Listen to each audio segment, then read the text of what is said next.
ये सत्य है कि जो भी जन्मा है वो अंततः मरेगा। ये सभी जीवित चीज़ों पे लागू होता है। हालांकि कुछ के लिए इसमें अधिक समय लगता है, लेकिन क्या हम मौत से बचने का कोई रास्ता खोज सकते हैं? क्या विज्ञान इस क्षेत्र में प्रगति कर सकता है? क्या किसी को वापस जीवन में लाना या उसे हमेशा के लिए जीवित करना संभव है? ये वास्तव में बहुत ही आश्चर्यजनक है कि अमेरिका में एक कंपनी पहले से ही इस पर काम कर रही है।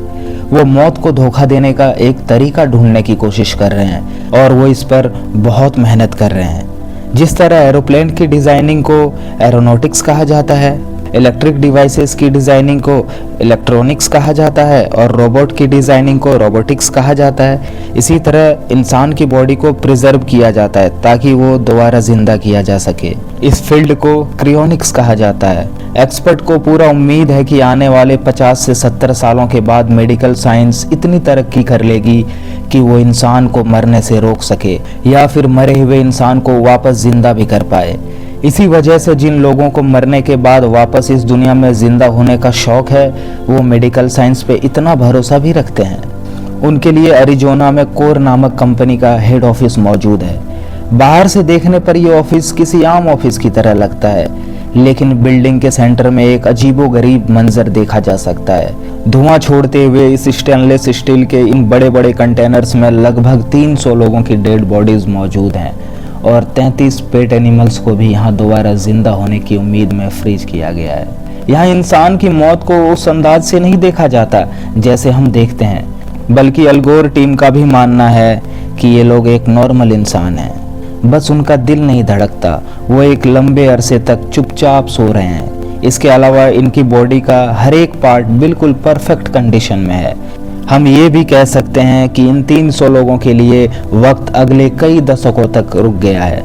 70 सालों के बाद अगर मेडिकल साइंस इनको जिंदा करने में कामयाब हो गई तो ये अपने फ्यूचर में वापस जिंदा कर दिए जाएंगे, जैसे कि टाइम मशीन या टाइम ट्रेवल जैसी साइंस फिक्शन मूवीज में देखा जा सकता है।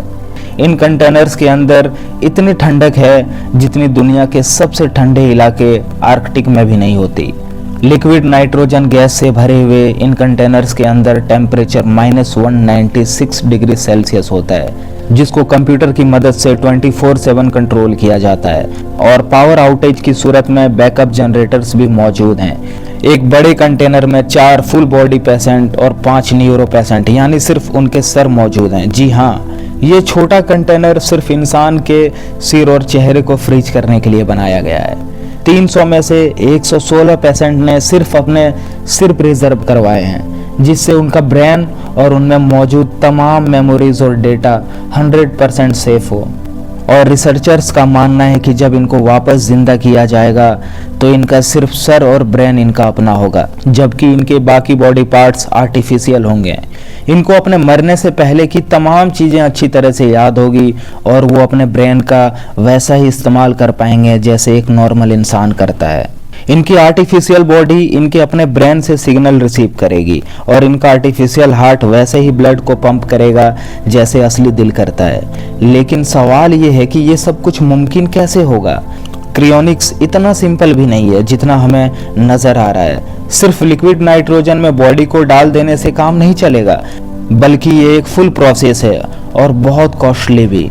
फुल बॉडी को 50 सालों तक क्रायो प्रोटेक्ट करवाने में 2 करोड़ रुपए की लागत आती है और अगर किसी को सिर्फ अपना सर प्रिजर्व करवाना है तो 1 करोड़ रुपए की लागत आती है। कंडीशंस एक्सेप्ट करने के बाद जब सारी डॉक्यूमेंटेशन कंप्लीट हो जाती है, तब पेशेंट का नाम एल्कोर की वेटिंग लिस्ट में शामिल कर लिया जाता है। वेटिंग लिस्ट का मतलब होता है कि एल्कोर के डॉक्टर्स की टीम अब पेशेंट के मरने का इंतजार करने लगती है। जी हाँ, डॉक्टर्स की एक रिमोट टीम जो 24 घंटे ऑनलाइन रहती है। जैसे ही उनको खबर मिलती है कि पेशेंट मरने वाला है तो वह फौरन ही हॉस्पिटल पहुंच के अपना खास इंतजाम करना शुरू कर देती है।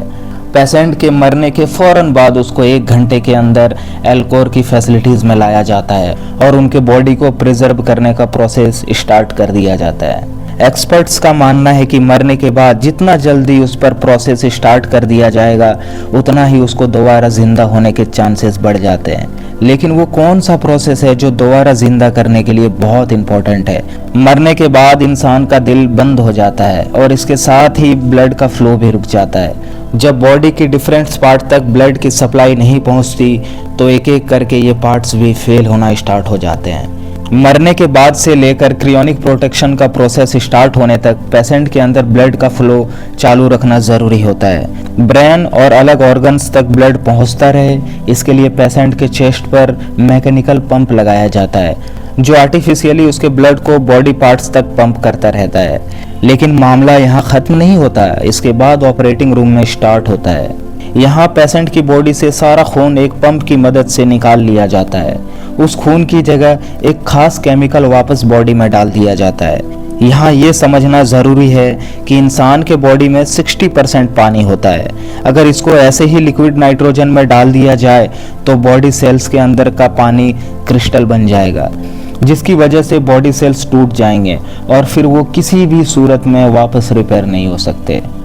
एल्कोर्स के डॉक्टर का मानना है कि पेशेंट के ऑर्गन्स को सही सलामत रखने के लिए इसमें एंटी फ्रीजिंग लिक्विड डाला जाता है और फिर बॉडी के टेम्परेचर को आहिस्ता आहिस्ता ड्रॉप किया जाता है। नॉर्मल पानी का फ्रीजिंग पॉइंट जहां 0 डिग्री सेल्सियस होता है, वहीं एंटी फ्रीज लिक्विड का -100 डिग्री सेल्सियस होता है। इसका फ़ायदा यह है कि जब बॉडी का टेम्परेचर ड्रॉप हो रहा होता है तो ऑर्गन्स इस खास एंटी फ्रीज लिक्विड से पहले ही फ्रीज हो जाता है। बॉडी का टेम्परेचर ड्रॉप होते होते एक पॉइंट ऐसा आता है जब बॉडी किसी शीशे की तरह पत्थर बन जाती है और इस पॉइंट पे बॉडी उठाकर लिक्विड नाइट्रोजन में डाल दिया जाता है, जहां -196 डिग्री सेल्सियस में वो हमेशा के लिए फ्री प्रिजर्व रह सकती है। पूरी बॉडी को प्रोटेक्ट करने के लिए डॉक्टर्स की टीम को 12 घंटे लगते हैं, जबकि पेशेंट के सिर्फ सर को प्रिजर्व करने में लगभग 6 घंटे का समय लगता है। ब्रेन को क्रियोनिक प्रोटेक्ट करने के बाद उसको भी कंटेनर में डालकर नाइट्रोजन टैंक में रख दिया जाता है। इन कंटेनर्स के बराबर से गुजरते हुए ऐसा लगता है कि जैसे आप किसी ग्रेवयार्ड से गुजर रहे हो। ये यकीन करना काफ़ी मुश्किल है कि न्यू टेक्नोलॉजी की मदद से शायद उनको एक बार फिर से ज़िंदा किया जाएगा। हर कंटेनर के बाहर इनके अंदर मौजूद पेशेंट्स के फ़ोटो भी लगाई जाती है और इनकी फैमिली रेगुलर इनको विज़िट भी कर सकते हैं। इन्हीं पेशेंट्स में से कैलिफोर्निया से ताल्लुक़ रखने वाली अनीता रश्किन भी हैं। अनीता के किसी बॉडी पार्ट्स में कैंसर था और उनको पता था कि वो अब ज़्यादा अरसे तक ज़िंदा नहीं रह सकती। इसी वजह से उन्होंने खुद को दोबारा जिंदा करने की उम्मीद में जीते जी अपने आप को एल्कोर में रजिस्टर करवा लिया। अनीता की ज़िंदगी के आखिरी दिनों में उन्होंने कई टीवी इंटरव्यूज़ भी दिए और उनके ऊपर होने वाले क्रियोनिक्स प्रोसीजर को भी शूट करने की परमिशन दी। अनीता के हस्बैंड, जो कि आखिरी सांस तक अपनी बीवी का साथ देते रहे, उन्होंने भी खुद को क्रियोनिक के हवाले करने का फैसला किया, इस उम्मीद में कि आने वाले समय में वो दोबारा अपने पार्टनर से इसी दुनिया में मिल सके। क्रियोनिक्स का एक कंसेप्ट हमने कैप्टन अमेरिका और स्टार वार्स जैसी साइंस फिक्शन मूवीज में देखा है, लेकिन क्या साइंस फिक्शन वाकई में एक हकीकत में बदल रही है कि नहीं, इसे कमेंट बॉक्स में मुझे ज़रूर बताइएगा। उम्मीद है कि ये वीडियो आप लोगों को पसंद आई होगी। अगर वीडियो पसंद आई तो मेरे चैनल को सब्सक्राइब कर लीजिए और वीडियो को लाइक कर दीजिए। धन्यवाद। फिर मिलते हैं अगली वीडियो में।